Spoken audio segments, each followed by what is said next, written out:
They see my disability, I see my ability.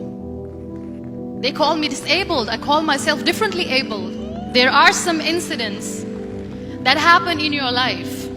Those incidents break you, deform you, but they mold you into the best version of you. And the same thing happened to me. I was 18 years old when I got married. My father wanted me to get married. And all I said was, if that makes you happy, I'll say yes. And of course, it was never a happy marriage. Just about after 2 years of getting married, I met a car accident. Somehow my husband fell asleep and the car fell in the ditch. He managed to jump out, saved himself. I'm happy for him. But I stayed inside the car and I sustained a lot of injuries. The list is a bit long, don't get scared. The wrist was fractured. Shoulder bone and collarbone were fractured. My whole rib cage got fractured. And because of the rib cage injury, lungs and liver were badly injured. I couldn't breathe. I lost urinary bowel control. That's why I have to wear the bag wherever I go. 3 vertebrae of my backbone were completely crushed. And I got paralyzed for the rest of my life. I finally ended up in a hospital where I stayed for 2.5 months. I underwent multiple surgeries. One day, doctor came to me and he said, well, I heard that you wanted to be an artist, but you ended up being a housewife. I have a bad news for you. You won't be able to paint again because your wrist and your arm are so deformed, you won't be able to hold a pen again. Next day, doctor came to me and said, your spine injury is so bad, you won't be able to walk again. Because of your spine injury and the fixation that you have in your back, you won't be able to give birth to a child again. That day, I was devastated. I asked my mother, why me? And that is where I started to question my existence. Why am I even alive?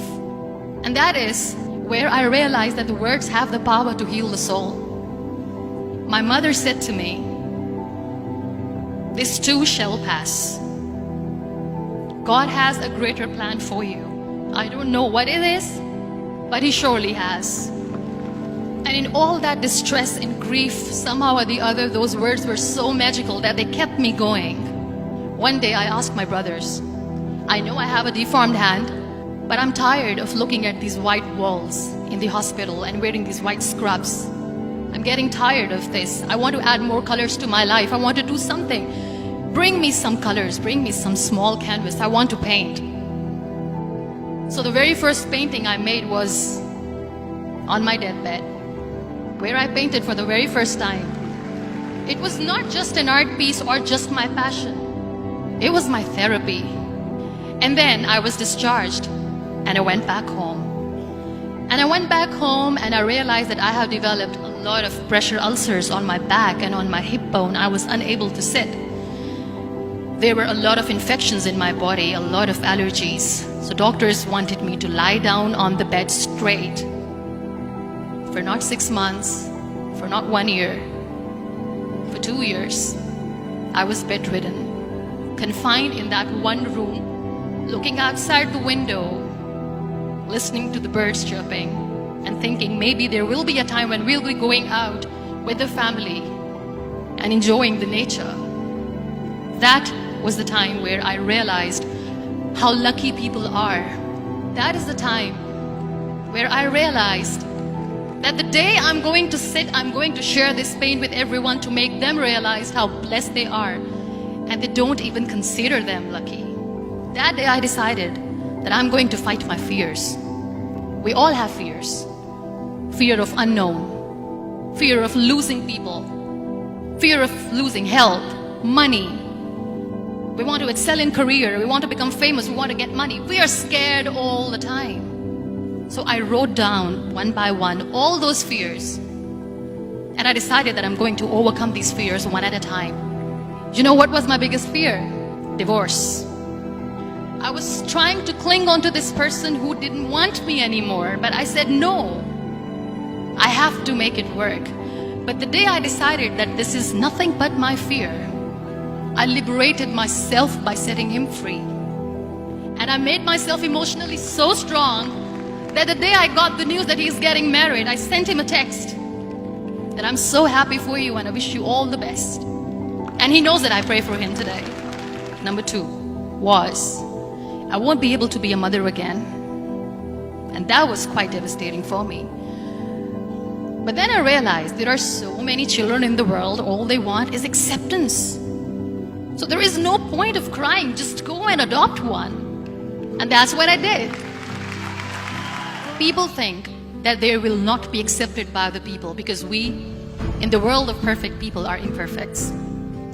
So I decided that instead of starting an NGO for disability awareness, which I know will not help anyone, I started to appear more in public. I started to paint. I decided that I'm going to join the national TV of Pakistan as an anchor person. And I've been doing a lot of shows for the last 3 years. I became the National Goodwill Ambassador for UN Women Pakistan, and now I speak for the rights of women, children. We talk about inclusion, diversity, gender equality, which is a must. Every time I go in public, I always smile. It's always a big toothy smile on my face, and people ask me, don't you get tired of smiling all the time? What's the secret?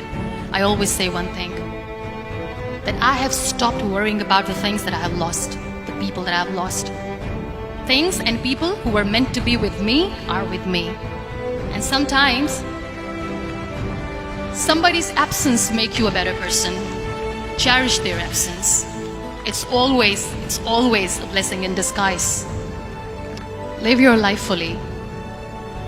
Accept yourself the way you are. Be kind to yourself. Be kind to yourself. I'll repeat, be kind to yourself, and only then you can be kind to others. Love yourself and spread that love.